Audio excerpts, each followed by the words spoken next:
Chandu the Magician.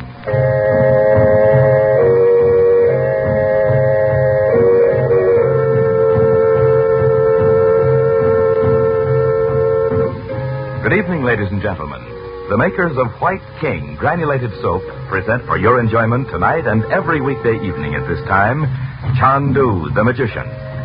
Listen, and you will travel to strange lands. You will thrill to high adventure, romance, mystery. The magic of Cairo and Baghdad in the East, with their strange secrets and mysterious ways, will hold you spellbound. You will come to love this drama as it is played against a backdrop of Oriental color and intrigue. And just as you will like our story, so will you like the soap we make. White King granulated soap. It is so easy on hands that thousands and thousands of ladies say it's just like magic. There are many tales told on the radio, but only one, Chandu. There are many soaps on your grocer's counters, but none like White King. You will love White King granulated soap. And when you buy White King tomorrow, save the box top and tell your friends to save White King box tops too. Now, let the play begin.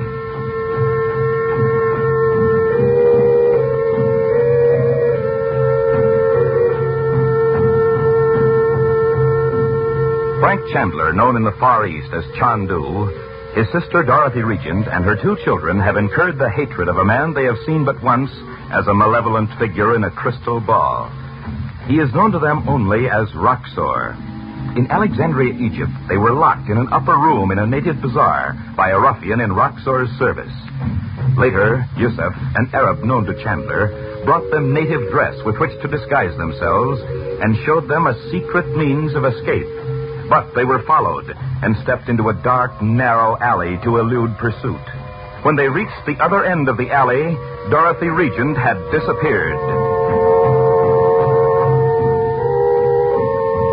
Now, a few hours later, Bob and Betty are in an inner room in the house of Yusuf. Chandu the Magician. Oh, look, Betty, what good does it do to cry? It was all my fault. Oh, how could it be? Because I was so scared, that's why. I was afraid to walk down that dark alley alone, so I made Uncle Frank come with me. If I'd have gone right behind Mother, I'd have seen what had happened to her. I still don't see how anything could have happened to her in that little time. You and Uncle Frank weren't more than a couple of 100 feet behind her. But it was so dark, and she had on those black Arab clothes. Uncle Frank and I thought she'd be with you when we got there. Oh, I wish we didn't have to just sit here and do nothing. I bet you could, if you didn't have to stay here with me like a babysitter or something. Well, you certainly can't blame Uncle Frank for not wanting something to happen to you, too. I wish it had happened to me instead of Mother. Oh, that'd be a big help. Anyway, I do have to stay here with you. But Uncle Frank will be back pretty soon, and Mother, too, I bet. Oh, I hope so. Bob, Uncle Frank's kind of funny, isn't he? How do you mean funny? Well, not mysterious exactly, but... Sure, I know. Most of the time, he's just like anybody's uncle, and then all of a sudden he kind of goes away. And you say something to him, and he doesn't answer. Or else he says we wouldn't understand. Like how he got into our house that first night with everything locked up. Yeah. I sure wish I knew how he did that. Even if it was only a gag, I never heard of anybody else that could do it. Well, we never knew anybody before that had studied magic, or whatever you call it, in India. It makes me shiver sometimes. I like him, though, don't you? Oh, sure. I wonder how he happened to go to India in the first place. I never thought of that. Mother must know. No, she doesn't. I asked her. All she knows is that he went to Europe on some kind of business about 15 years ago. And then he wrote to her and said he was going to India. And she never heard a word from him for years and years. You know what I think? No, what? I think he knows about a lot of those things Daddy invented or discovered. And that's not all. Uncle Frank saw Dad over here in Egypt. Oh, what? What makes you think that? But don't you remember? When Yusuf came into the place over the rug shop, he started to say something about Uncle Frank knowing what Dad was doing. And Uncle Frank shut him up like a clam. That's right, Bob. And besides, he wouldn't be so worried about that stuff of Daddy's that was stolen from our house if he didn't know what it was. Hey, come away from those windows. Oh, it's so stuffy in here. I'm just going to pull the curtains back and open the shutters. No, you don't. Oh, now, Bob, there's nothing out there but the garden. I don't care. Uncle Frank closed the shutters himself. You let him alone. Oh. Hey, there's somebody coming up the stairs. Oh, maybe it's Uncle Frank and Mother. Uncle Frank, did you find her? Not yet, Betty. Oh, dear. I went back all through that alley myself. But, Uncle Frank, we knew she wasn't there. Well, there were just blank walls on each side, weren't there? No, there are a couple of doors, but they were locked. They looked as if they hadn't been opened for years. Anyway, Mother wouldn't go in any place. Well, what's Yusef doing all this time? Well, he's looking for your mother, too. Two of his men just came in downstairs. They've searched the neighborhood as thoroughly as they can without calling in the police. Well, why don't we call them? I told you. These old buildings are like rabbit warrens with all sorts of hidden rooms. They'd never find your mother if the Arabs want to hide her. Besides, it might be worse for her if we called in the police. But what are we going to do? That's what I came up here to tell you. There's one thing I can... There's someone on the balcony. I thought so. Come in here. Hi, she's smart. Man and Tom. What do you want?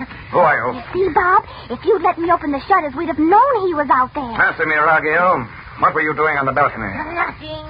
I did nothing.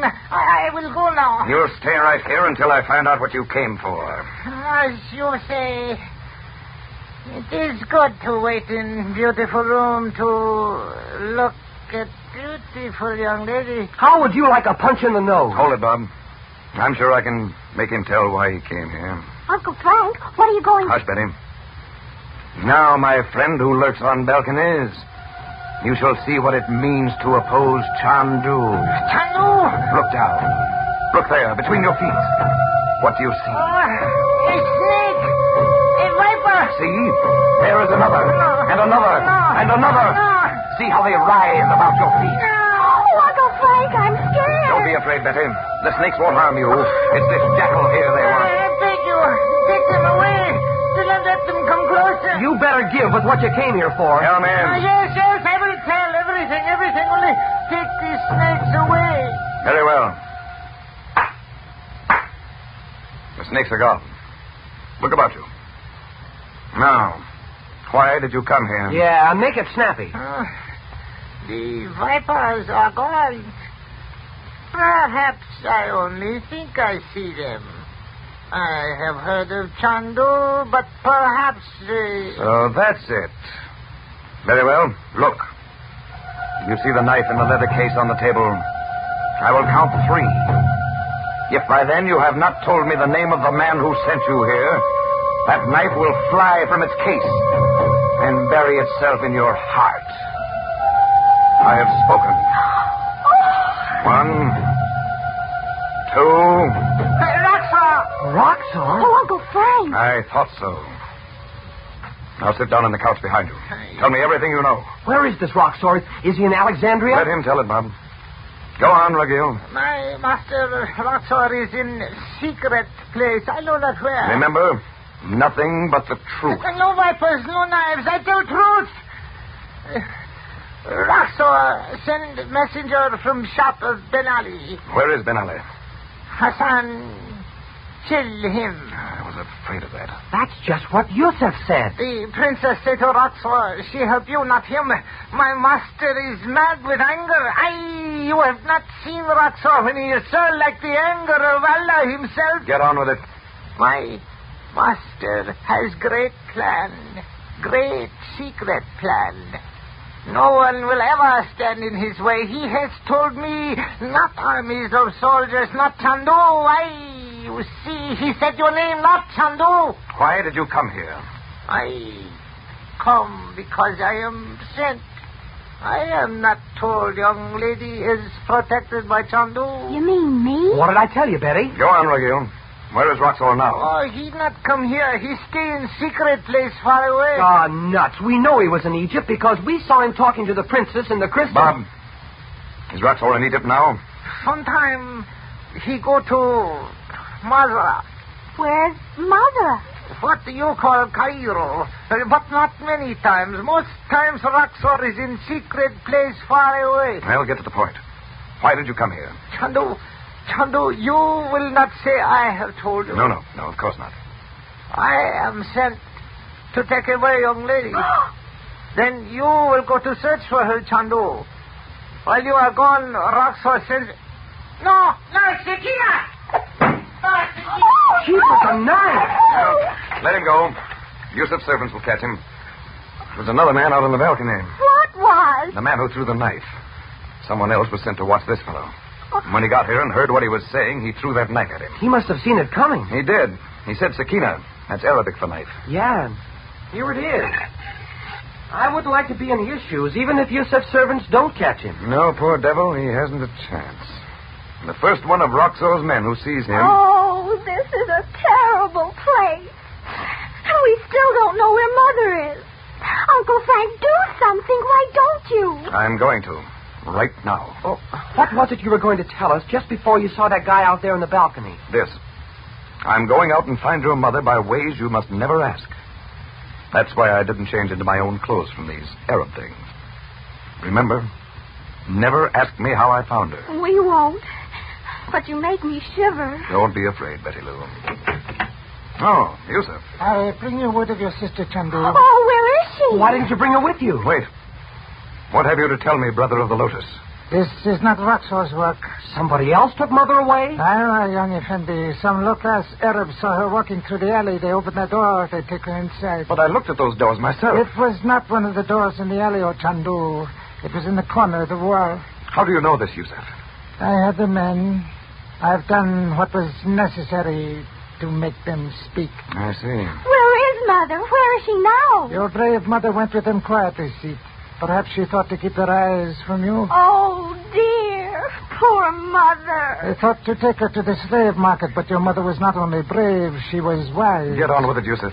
What has happened to my sister? The men were deceived by her quietness. When they turned away for one moment, she went quickly away into the street.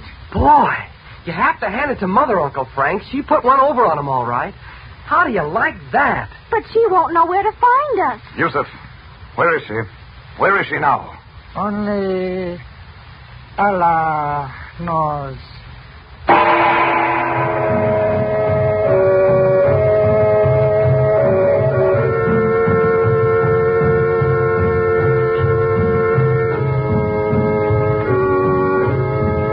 We pause before we say good evening to suggest that you and your family listen to Chandu every weekday evening at this time.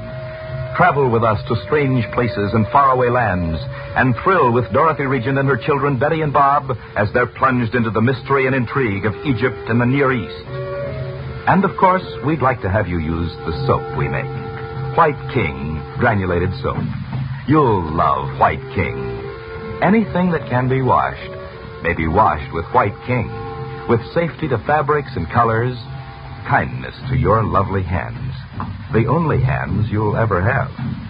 So on your radio, remember Chandu the Magician every weekday evening at this time. And at your grocer's, remember White King granulated soap. No other soap is like it. You'll say no other soap has ever done your work so well. Good night.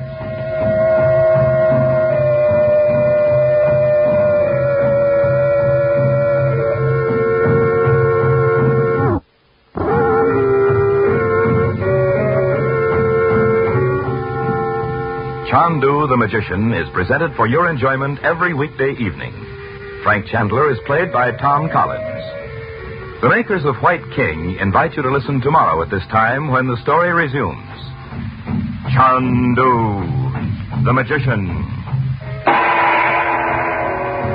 This is the Mutual Don Lee Broadcasting System.